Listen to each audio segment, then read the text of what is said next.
శ్రీకాకుళం జిల్లా టెక్కలిలోని మూలాపేట్ పోర్ట్ భూ పంపిణీలో అనేక అవకతవకలు జరిగాయని సంత బొమ్మల్లి మండల టీడీపీ అధ్యక్షుడు మూలాపేట గ్రామస్తుడు జీరు భీమారావు రెడ్డి అన్నారు.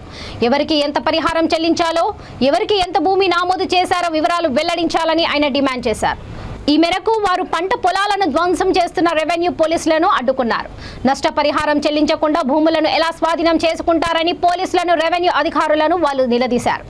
పోర్టుకు తాము వ్యతిరేకం కాదని, తమకు నష్టపరిహారం చెల్లించి పోర్టు భూ కుంభకోణంపై సమగ్ర దర్యాప్తు నిర్వహించాలని కోరారు. దీనిపై స్థానిక రెవెన్యూ సిబ్బంది సైతం పూర్తి స్థాయి వివరాలు వెల్లడించకపోవడంతో గ్రామస్తులు మండిపడ్డారు.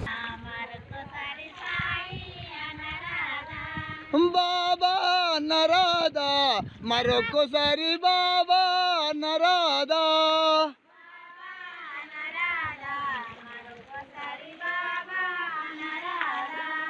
బాబా అంటే భాగ్యము తలుగును,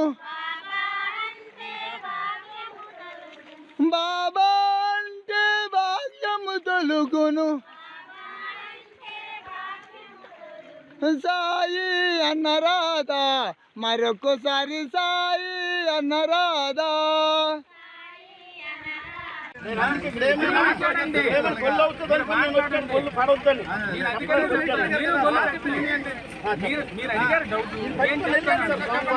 ఆల్రెడీ సబ్ కలెక్టర్ గారు వారికి కలెక్టర్ గారు ఇస్తున్నారు. మీ అందరికీ తెలుసు 454 మంది రైతుల్లో 400 నేను వివరంగా సబ్జెక్ట్ చెప్తాను. ఎంఆర్ఓ గారు అడిగితే 454 మంది రైతుల్లో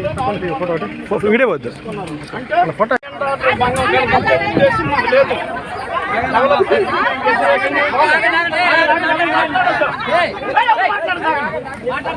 అభివృద్ధికి ఆటంకపరిచే మూలపేట కాము.